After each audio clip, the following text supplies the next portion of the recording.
Elizabeth Monroeville, and I brought some props tonight.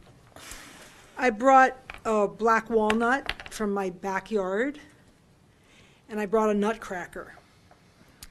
So these black walnuts are really hard nuts to crack. And there's just so many issues that I would like to talk about tonight. They're all hard nuts to crack. And so I'm going to offer this at the end of my 5 minutes, and I'm going to offer that you can help us find a way to crack this nut open. Let's see, where to start.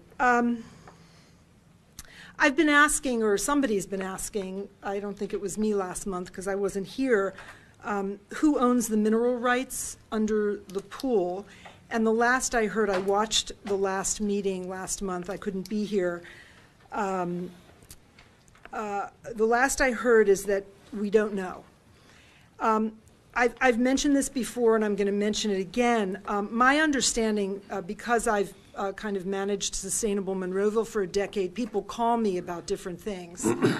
And somebody called me and told me that the property across the turnpike, that's kind of parallel property to where the Monroeville Municipal Pool sits, is also owned by the municipality of Monroeville. So one question I have is, why isn't the turnpike using the property across the turnpike? Why are they using or wanting to use potentially the property where our municipal pool sits?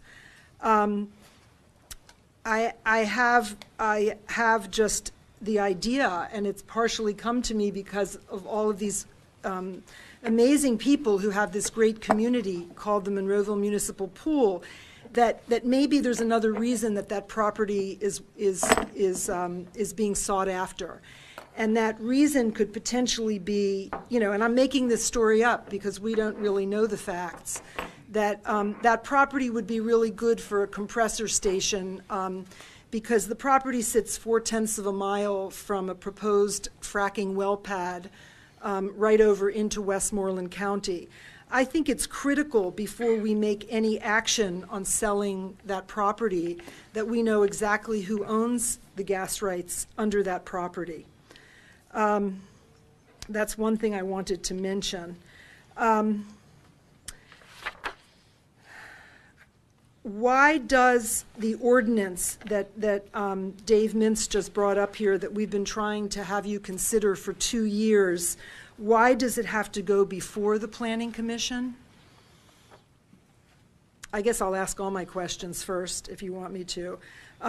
Who among the council will be sponsoring this ordinance that is protective of the Monroeville citizens, an ordinance similar to what Churchill has established years ago, Forest Hills, many other surrounding communities? What is the sticking point here? This is all unspoken, but because it has not been considered in a timely fashion, there is something very clear to me that's being revealed because I travel from community to community.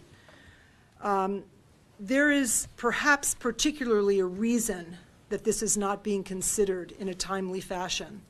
It's just food for thought for the residents who are here concerned about being homeless, concern for the people that are here that want to retain a community pool that they rightfully belongs to them with their tax dollars. Mr. Harvey, I have a question for you. The flooding meeting, will it be open to the whole community?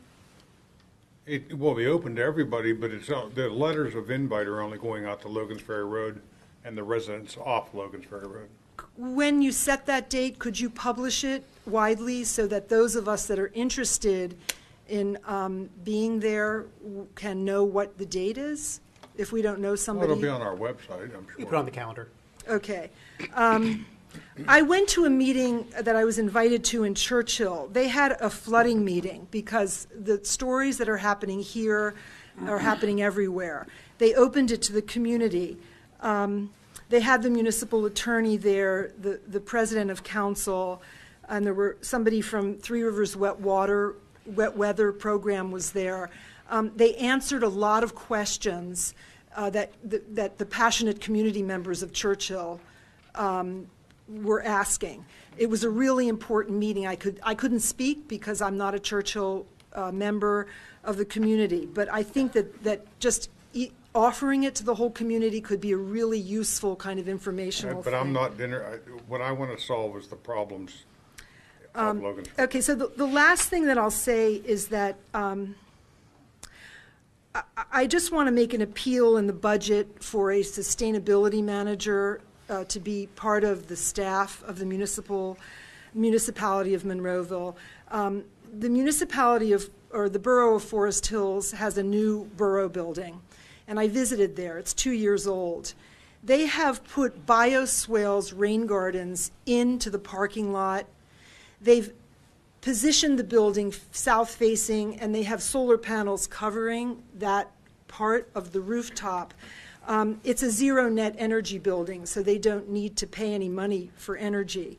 I'm just wishing and hoping that you'll put money in. I asked for this last year. I don't know if you've already put it in the budget, if you've looked into it, Mr. Little. But the idea that my council people have plastic water bottles that they are displaying during council meetings is extremely disturbing to me. The petrochemical plant that's going in a half hour north of Pittsburgh, the fracking infrastructure that's at our door, we are the eastern front of a war that's happening, is to make nurdles. They are little plastic pellets about a quarter of this size that make plastic water bottles that wind up in the ocean. And I've held off mentioning that publicly, but I would like to challenge you to bring your own water bottle made out of a reusable, renewable resource and demonstrate to the public how that's possible. Thank you.